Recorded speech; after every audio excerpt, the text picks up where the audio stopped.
Thank you, Bishop Aoki, for the invitation to be here on this occasion of your Hanamatsuri service.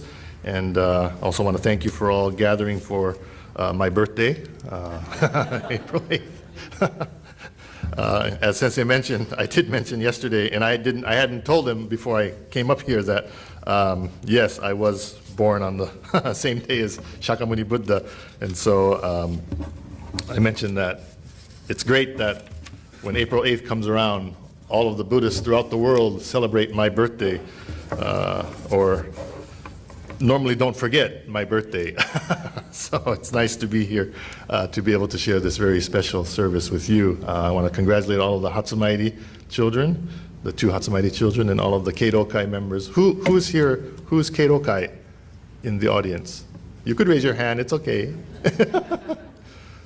Everybody's like this. It's like, those okay, so that means all of you are older than 55 then. So, okay, that's good. Okay, very good. This Hanamatsuri service, all of our services, right? Today we come together to celebrate the birth of Shakyamuni Buddha, the historical Buddha. And it is again an opportunity for all of us to come together and to hear and to receive the Buddha's teachings, right? And the Nembutsu teachings of Shindan Shonin, the founder of our Jodo Shinshu sect. So now I'd like to just pose a question, what does it mean to be able to come here to the temple to hear the teachings? And why is it so important that we're given this wonderful opportunity to receive the teachings of the Buddha? Just to give a little bit background of myself, as Sensei mentioned, I was born, raised, still live in Oakland, California. Oakland, those of you who aren't familiar with Oakland, it's the town that connects San Francisco with the Bay Bridge in the Bay Area. So I was born and raised there. I started to attend the Oakland Temple, according to my mother. She said, I started taking you to the temple when you were around 2 years old. So when I see Hatsumairi like this, it reminds me, I'm sitting up there and I'm thinking, I guess I was about that age when I was brought to church back in the day. So I often tell our Dharma School kids, when June comes around, we award the Dharma School service awards for kids who attend so many Dharma School services, how many years they've been attending. And I tell them, you have to match with me because I received the 15-year award, going every Sunday for 15 years all the way through high school. So I tell the kids to, work hard and try to attain that same goal. But so I was born 1965. I know everybody's trying to calculate, how old is he? 54. So I was fortunate to be able to attend temple, to be raised, in particular Dharma school, that period, during the 1970s and 1980s. Those were my Dharma school years. And growing up and attending temple during that era that I did, I feel very fortunate that I was able to be surrounded by then our Issei generation. Are there any Isseis here at the Vancouver temple yet? Oh, Sensei, of course, yeah. Issei members. Couple still here, yeah. Okay. That's wonderful. At Oakland Temple, we don't have any more Issei members. They've all passed on, returned to the Pure Land. But anyway, being surrounded by that generation of our forefathers, particularly influential to me as I look back in those years were the Fujinkai members who attended the temple, the Fujinkai Obachans. And one thing that stands out in my mind as I recall all of their faces is that whenever the Issei generation, whether it be the Obachans or the Oji-chans, the ladies or the gentlemen, everybody who attended temple in those days, everybody attended in proper attire. When I say proper attire, I mean it was an era when ladies always wore dresses, They always wore hats to church, always wore gloves, right? I think some of you, on TV, I like to watch I Love Lucy reruns, always. Whenever it's on, I've recorded it so that they'll always record, but even if they're reruns, I love to watch I Love Lucy. So it was like that era of I Love Lucy, right? If you remember the program. Lucy, they never went out of the house when they were going shopping or whatever. Always a dress, right? Lucy always had a hat on, always had her gloves, her purse. So, they wouldn't be caught dead going out of the house. And my mother also said that too, when she was growing up, going from Oakland to San Francisco, say, to go shopping, she never wore pants. She would never wear pants. Always had to wear a dress and have her gloves and her hat and her purse. And of course, the gentlemen too. They always wore suits. They always wore their hats, suit, necktie, always looking chanto, proper, when they go to church or going out. And so I think it was a remnant of a day that people just dressed properly whenever they went out. And among those recollections, as I was attending church in those days, I remember seeing the elderly, the Issei, Obachans, Oji-chans coming into the Hondo for service. And the Obachans in particular, they would come into the Hondo, bow as they enter, sit down in the pew first. Ishokeme, they're opening their purse, and they take out their monto shikisho, kind of like our okesa. Many of you have monto shikisho on. But I don't know here in Canada, but back in BCA, in those days, the Issei Obachan's monto shikisho was this real skinny, dark purple shikisho, had Sagari Fuji on the front, and gold tassels on the shikisho. They put their shikisho on, open their nenju bag, and take out their nenju. And in more occasions than not, it's a clear crystal ojuzu, purple tassel, right? You could imagine this, right? You could see this. And then they would all come forward to offer incense to Amida Buddha. And as I sat there and I watched, they would come forward, bow to Amida Buddha, take the incense, put it onto the charcoal. And with a truly, now that I reflect, truly sincere, honest gratitude, appreciation, put their hands together. And we can hear them. I remember hearing them, Obachans, Oji-chans, Namman, Dabutsu, Namman, Dabutsu, Namman, Dabutsu, Namman. And then they would bow. And then they return to their seats.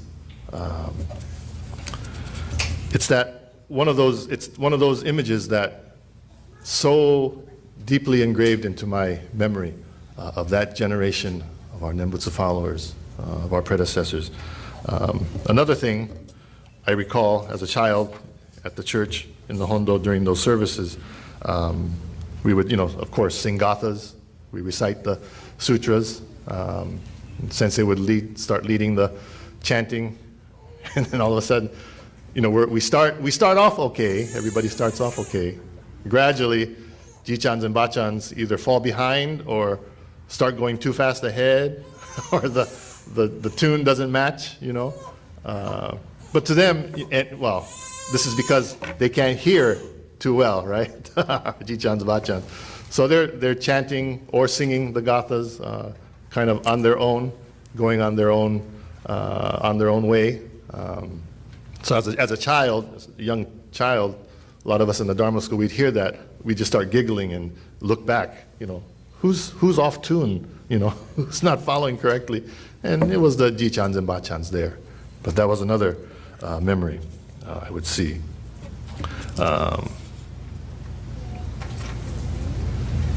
Also, having attended the temple pretty much all my life, as I look back, I now realize that I was and continue to be nurtured by these Oji-chans and Oba-chans. And from being around them and learning from them in their actions and their words of wisdom, I am now able to appreciate the Nembutsu teaching today. I look back at their lives of Nembutsu, and they were living their life just as they were, simply just as they were. I realized that this was the kind of environment in which I was raised and how I was brought up. When we come to the temple to hear the words of the Buddha, it is the Buddha asking us to see ourselves truly as we are, to see ourselves honestly, and to live our lives honestly. As human beings, right, we live each day working hard, trying to overcome our hardships. We do many things for others, sometimes because we want to, other times maybe because we have to. More often than not, we are quick to remember the things that we have done for others. We are so quick to remember things that we've done for ourselves as opposed to what we've done for others, right? In other words, all we can do is oftentimes think about ourselves, and oftentimes that leads to us to doing nothing but monkuing in our life, right? Complaining.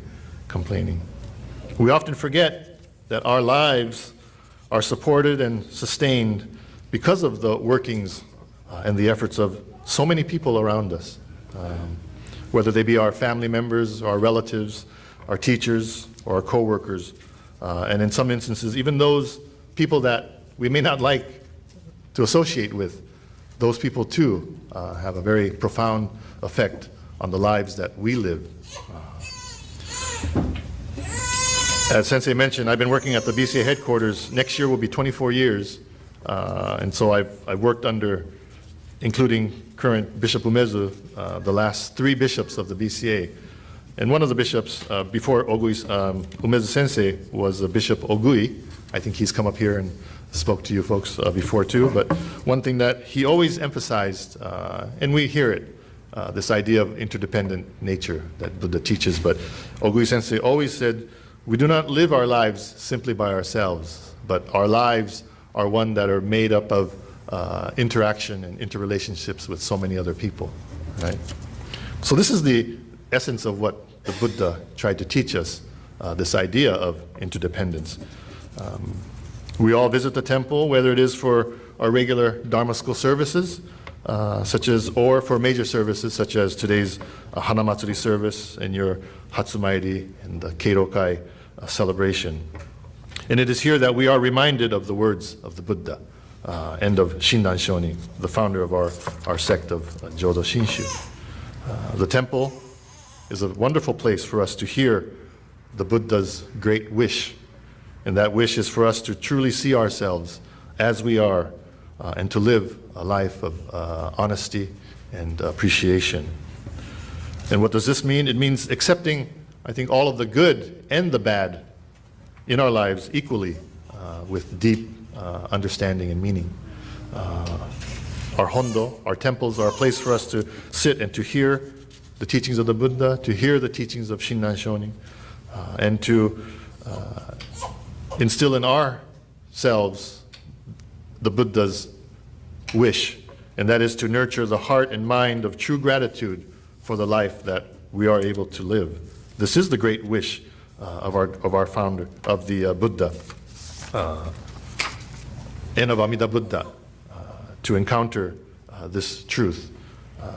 As I read at the opening of my message, Shinran Shonin reminds us that Shakyamuni Buddha appeared in this world to expound the teachings of the way to our enlightenment, and seeking to save the multitude of living beings by blessing them with the benefit that is true and real. This is the importance of today's Hanamatsuri service, of getting together to welcome the new branches of your Vancouver temple family through the Hatsumairi, and to show our appreciation to your senior members through this Keirokai celebration. And because of the birth of Shakyamuni Buddha, and because of the path that the Buddha's teachings took from its origins in India, through China, and then through Korea and Japan, and now ultimately here to Canada, we are able to gather here in the temple to hear this great wish of the Buddha. So, as we gather for our services, always let us be reminded of this constant great wish of the Buddha, and that is to nurture the heart and the mind of gratitude for life that we are able to live. And let us always be mindful of why Shakyamuni Buddha appeared in this world for us.